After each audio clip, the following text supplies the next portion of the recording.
नमस्कार शेतकरी मित्रांनो, आज आपण या व्हिडिओमध्ये खरीप पीक विमा जो 2024 आहे त्याचा 25% अग्रिमविषयी माहिती बघूया. अग्रिम 25% कोणकोणत्या शेतकऱ्यांना मिळणार व कोणत्या जिल्ह्यामध्ये वाटपाला सुरुवात झाली ते आपण या व्हिडिओमध्ये पाहूया.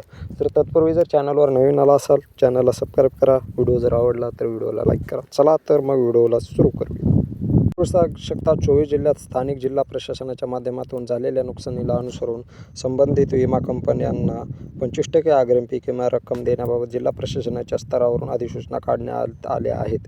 मात्र त्याविरोधात काही कंपन्यांनी जिल्हा प्रशासन व विभागीय स्तरावर अपील केली होती. ती अपील फेटाळून लावण्यात आली आहे. काही विमा कंपन्यांनी राज्यस्तरीय तांत्रिक सल्लागार समितीकडे अपील केली आहे. तर चला मग पुढे बघूया.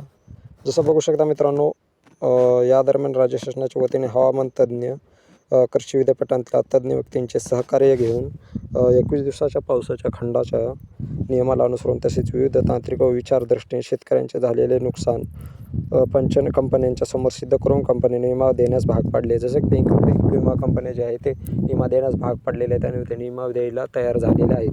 तर कोणकोणते 25% कोणत्या शेतकऱ्यांना भेटणार? ज्या शेतकऱ्यांच्या ज्या जिल्ह्यांच्या अधिसूचना निघालेल्या आहे त्यांना सर्वच्या सर्वच म्हणजे त्या जिल्ह्यातील शेतकऱ्यांना भेटणार व ज्यांनी ऑनलाईन 72 तासाच्या अगोदर ज्यांनी क्लेम केलेला आहे त्यांनाच हा विमा भेटणार आहे. ज्यांनी 72 तासाच्या अगोदर क्लेम केलेला असेल अगोदर तर त्यांना विमा भेटणार. 72 तासाच्या मध्ये त्यांनी पीक विमा जो खरीप 2024 तो जर क्लेम केला तरच त्यांना पीक विमा भेटणार आहे.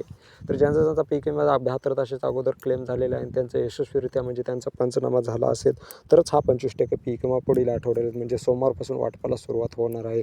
त्यामध्ये मग संपूर्ण महाराष्ट्रामध्ये सुरुवात होणार आहे. तर PMFBY वेबसाईटवर पण तुम्ही तुमचं चेक करू शकता तुमचं लॉग इन ID आणि पासवर्ड टाकून. व्हिडिओ जर आवडला असेल व्हिडिओला लाईक करा, चॅनलला सबस्क्राईब करा. धन्यवाद.